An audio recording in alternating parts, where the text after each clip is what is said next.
TGN Bangla নিউজে আপনাদের প্রতি সালাম। আসসালামু আলাইকুম ও অন্যান্য ধর্মের প্রতি আন্তরিক শুভেচ্ছা ও অভিনন্দন। এই মুহূর্তে খবরের শুরুতেই থাকছে, বিএনপির ভারপ্রাপ্ত চেয়ারম্যান জনাব তারেক রহমানের নেতৃত্বে এগিয়ে যাবে বাংলাদেশ।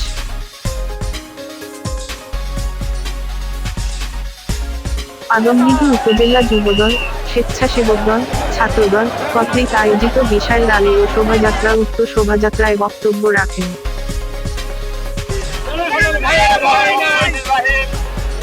বগুড়া জেলা বিএনপির প্রবাসী কল্যাণ বিষয়ক সম্পাদক, আদমদীঘি ও দুপচাঁচিয়া উপজেলার তৃণমূল বিএনপির প্রিয় নেতা দেশপ্রেমের যোগ্য অভিভাবক জনাব আব্দুল মান্নান, সভাপতি ও সম্মানিত প্রধান অতিথি এবং আমার ভাই ও বোনেরা, আসসালামু আলাইকুম।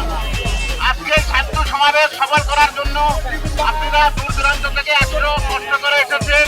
এই জন্য আপনাদেরকে আমি শান্তি এবং শুভেচ্ছা জানাচ্ছি আমার পক্ষ থেকে। পরিশেষে সবার সুস্বাস্থ্য দীর্ঘায়ু কামনা করে আমি আমার বক্তব্য শেষ করছি। বাংলাদেশ জিন্দাবাদ।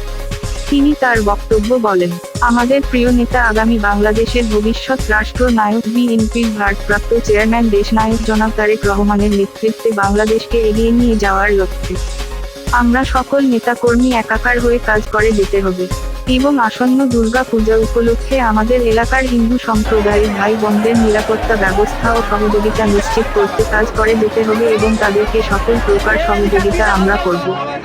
এরপর শোভাযাত্রাটি উপজেলার প্রধান সড়ক প্রদক্ষিণ করে দলীয় কার্যালয়ের সামনে এসে সমাপ্ত হয়।